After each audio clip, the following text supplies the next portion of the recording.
تلك آیات اللہ نتلوها علیک بالحق وانک لمن المرسلین۔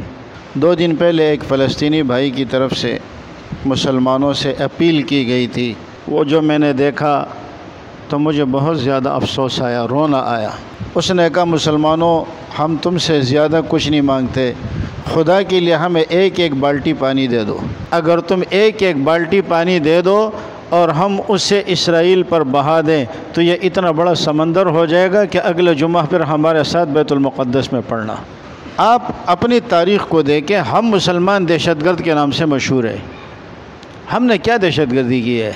آپ دیکھیں افغانستان ایک پٹا ہوا ملک، جب سے میں پیدا ہوا ہوں میں افغانستان کو جنگ کی حالت میں دیکھ رہا ہوں۔ اس افغانستان پر جو سب سے کمزور ملک تھا اور اس پر حملہ کرنا ہے امریکہ بہادر نے، اور اس نے اپنے ساتھ پورے نیٹو کو ساتھ ملایا۔ سارے یورپی ممالک اس کے ساتھ اکٹھے ہوئے اور انہوں نے افغانستان پر حملہ کر دیا۔ عراق پر حملہ ہوا، عراق ایک کمزور ملک، امریکہ ایک طاقتور ملک، سارے اکٹھے ہوئے اور عراق پر حملہ ہوا۔ شام پر حملہ کیا تو بھی صورتحال یہی تھی۔ اور اب جب حماس کی باری آتی ہے تو میں نے آپ کو بتایا کہ حماس ٹوٹل 25 کلومیٹر ان کا جو ہے 25 کلومیٹر ان کا ایریا ہے لمبائی میں اور 7 کلومیٹر چوڑائی میں، اور اتنے چھوٹے سے علاقے کے لیے امریکہ بھی پہنچ رہا ہے، برطانیہ بھی پہنچ رہا ہے اور باقی بھی پہنچنے کی کوشش کر رہا ہے، صرف زبانی تسلی نہیں دے رہا ہے، زبانی جمع خرچ نہیں ہے، بلکہ وہ لوگ مکمل کوشش اس بات کی کر رہے ہیں کہ عملی طور پر وہ ان کا ساتھ دے۔ ہمیں تو ہمارے نبی علیہ السلام نے فرمایا۔ اچھا اسی افغانستان کو دیکھیں، آپ یقین کریں جس رات افغانستان پر حملہ ہوا اس وقت یہ سوشل میڈیا اتنے عام نہیں تھی، میں ایک دوست کے ہاں چلا گیا، میں نے کہا ٹی وی پہ میں نے یہ خبریں دیکھنی ہے۔ آج تک وہ تبصرے میرے دل پر نقش ہے کہ جس میں مسلمان بڑے خوش ہو رہے تھے، خدا کی قسم خوشی کے انداز میں ایک دوسرے سے کہہ رہے افغانستان ابھی مٹ جائے گا، ختم ہو جائے گا، ابھی کچھ نہیں ہے، ابھی امریکہ نے یہ کیا ہے، دیکھو اب کیا ہوتا ہے۔ غلامی کی بھی کوئی حد ہوتی ہے۔ دنیا نے دیکھا اس افغانستان کو کہ اس نے امریکہ کے گھٹنے ٹیک دیے، اس کا سر جھکا دیا، اور آج افغانستان کی کرنسی کہاں ہے اور ہماری کرنسی کہاں ہے؟ وہ کام جو ہم 70 سال میں نہیں کر سکے وہ 1.5-2 سال میں کر گئے، اور دنیا میں جہاں جاتے خدا کی قسم لوگ ان کے قدم چومتے ہیں۔ اور ہم پاکستانی اتنے بدنام ہو چکے ہیں کہ ہم کہیں جا کے شرم کے مارے اپنا پاسپورٹ کسی کو نہیں دکھا سکتے، ہم اس قابل بھی نہیں رہے۔ افغانستان کی عزت خدا نے کیوں دی؟ یہ اسی وجہ سے دیا کہ وہ غیرت کے ساتھ کھڑے ہوئے، وہ جھکے نہیں، وہ بکے نہیں۔ اچھا اب کہتے ہیں مسلمان دہشت گرد ہے۔ جی اتنا بدنام کیا گیا مسلمان کو یہودی پروپیگنڈے نے، مولوی کا نام سن کر ہمیں الٹیاں آنا شروع ہو جاتی ہے، داڑھی والے کو دیکھ کر ہمیں نفرت ہونا شروع ہو جاتی ہے۔ یہ اپنے میڈیا کے ذریعے انہوں نے مسلمانوں کے ذہنوں میں یہ بات بٹھا دی،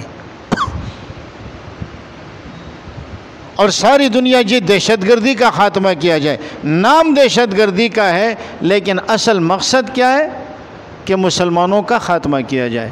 لیکن یہ اللہ رب العزت کا وعدہ ہے، هو الذی ارسل رسولہ بالہدی ودین الحق لیظہرہ علی الدین کلہ۔ یہ اللہ کا وعدہ ہے، اللہ کا دین تمام ادیان پر غالب ہو کے رہے گا۔ ہاں اللہ نے شرط کیا قرار دی ہے، وَأَنْتُمُ الْأَعْلَوْنَ إِن كُنْتُمْ مُؤْمِنِينَ، تم کامل مومن بن جاؤ، اللہ کی مدد تمہارے ساتھ ہے۔ فضائے بدر پیدا کر، فرشتے تیری نصرت کو اتر سکتے ہیں گردوں سے، قطار اندر قطار ربی۔ صلاح الدین ایوبی رحمت اللہ تعالی علیہ کے بارے میں آتا ہے، ایک دفعہ انہوں نے اپنی فوج کے کچھ افراد کو کہیں پر جمع ہوئے دیکھا۔ جب وہ وہاں پہنچے تو دیکھا کہ ہاتھوں سے بنائی ہوئی فحش تصویریں ہیں اور وہ ان کو دیکھ رہے ہیں۔ فوراً فرمایا جنگ روک دو، پہلے اس چیز کا خاتمہ کر دو، یہ ایک سازش ہے ہمارے مسلمانوں کے ایمان کو متزلزل کرنے کے لیے۔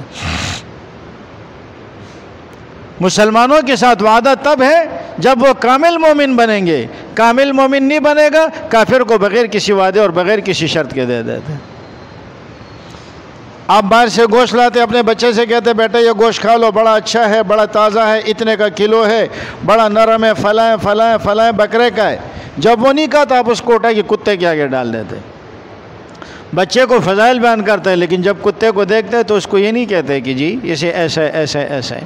ایمان والوں کے لیے شرط قرار دی، کافروں کے لیے شرط قرار نہیں دی۔ اللہ کے نبی علیہ السلام نے فرمایا الاسلام یعلو ولا یعلی علیہ، اسلام دوسروں کے اوپر فوقیت رکھتا ہے، اسلام کے اوپر کوئی غالب ہو کر فوقیت اختیار نہیں کر سکتا۔ ہماری کمزوریوں کی وجہ سے وقتی طور پر ہم کسی مشکل کا شکار ہو جاتے ہیں تو وہ اور بات ہے، ورنہ یہ ہے کہ اللہ رب العزت کے ہاں یہی ہے کہ یہ دین غالب ہو کر رہے گا، ابھی بھی غالب ہے الحمدللہ۔ اتنے تھوڑے سے لوگوں نے پوری دنیا کو ہلا کر رکھا ہے۔ کیا حیثیت ہے حماس کی، کیا حیثیت ہے غزہ کی پٹی والوں کی دنیا کی حقیقت میں، لیکن جب اللہ کی مدد شامل حال ہوئی تو اب یہودی بھاگنے کی کوشش کر رہے ہیں، جا رہے ہیں۔ اور اب دیکھیں کتنے حملے یہودیوں نے، اسرائیل نے فلسطین پر کیے، مسلمانوں پر کیے، سینکڑوں حملے ہوئے ہیں، لیکن آج تک کسی یورپی نے یہ نہیں کہا۔ لیکن جب آج حماس نے حملہ کر لیا، اب سارا یورپ چیخ رہا ہے کہ انسانی حقوق کی خلاف ورزی ہے۔ وہ کہتا ہے نا کہ تم کرو تو چمتکار، ہم کرے تو بلاತ್ಕಾರ۔